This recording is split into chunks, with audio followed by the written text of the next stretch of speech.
Kembali bertemu bersama saya Suyeni, dan hari ini saya ingin sharing kepada Anda dan bercerita tentang anak saya Melvan yang tepat hari ini dia berumur 14 tahun. Anak saya Melvan sekarang saat ini sekolah di salah satu sekolah favorit Jakarta, yaitu salah satu sekolah penabur, dan di mana dia naik kelas 2 SMP dan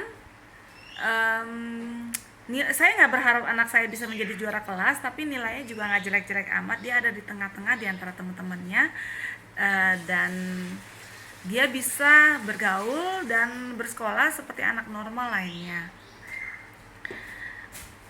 Yang ingin saya share kepada Anda adalah bagaimana sikap saya pertama kali ketika saya mengetahui anak saya berbeda dengan anak lainnya. Saya mengamati begitu banyak orang tua yang gak siap ketika mengetahui bahwa anaknya tuh berbeda sama anak lainnya. Ada yang sikapnya denying yaitu gak menerima bahwa anak saya beda. Dia menghina anak saya lah, atau anak saya gak begitu, nanti gede juga berubah lah, atau bisa-bisanya orang itu aja yang mau ngatain anak saya lah gitu ya. Untungnya waktu Melvan dikatakan dia berbeda sama anak lainnya waktu dia umur 2 tahun, saya tidak punya sikap seperti itu karena saya memang sudah curiga, karena waktu itu dia matanya gak ada eye contact. Jadi yang waktu itu saya malah harus berhadapan dengan mama saya, mertua saya, bahkan dengan suami saya sendiri yang tidak menerima kenyataan bahwa Melvan itu berbeda sama anak lainnya.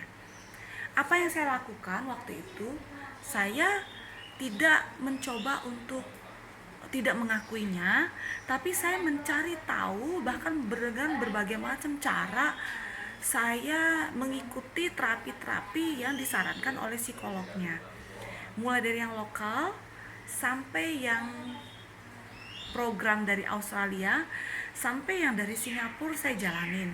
Dan saat itu sampai saya menjual rumah saya, mobil saya, demi untuk supaya Melvan bisa hidup normal, mempunyai sikap normal seperti anak lainnya. Ternyata perjuangan saya itu gak sia-sia Bapak Ibu sekalian ya.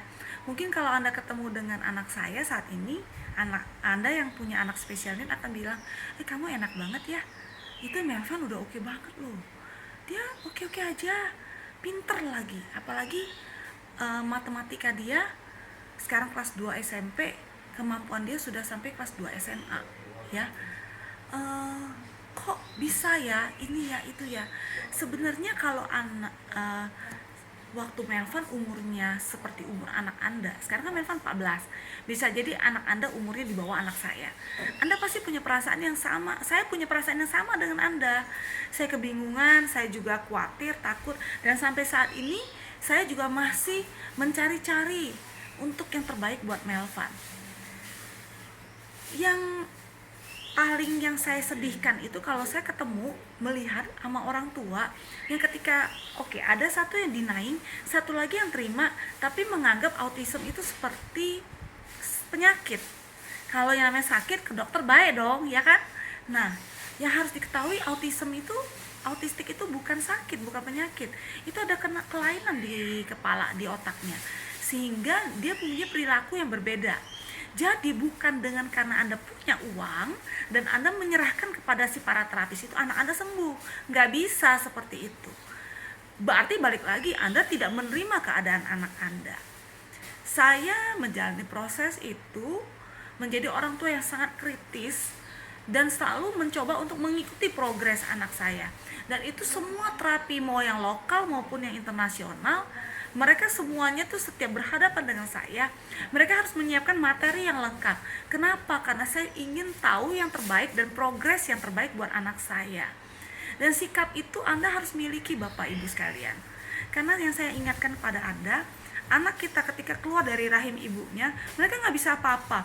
Dan mereka tidak pernah memilih bahwa mereka harus seperti itu. Ya, agak semangat nih ya kalau ngomongin soal itu. Mereka tidak pernah memilih kalau mereka harus berbeda sama anak lainnya.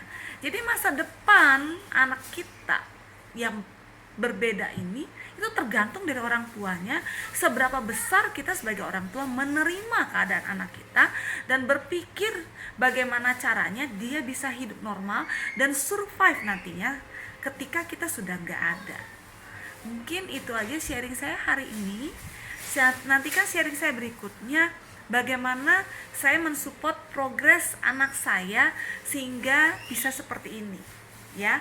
Mungkin itu aja dan see you, bye.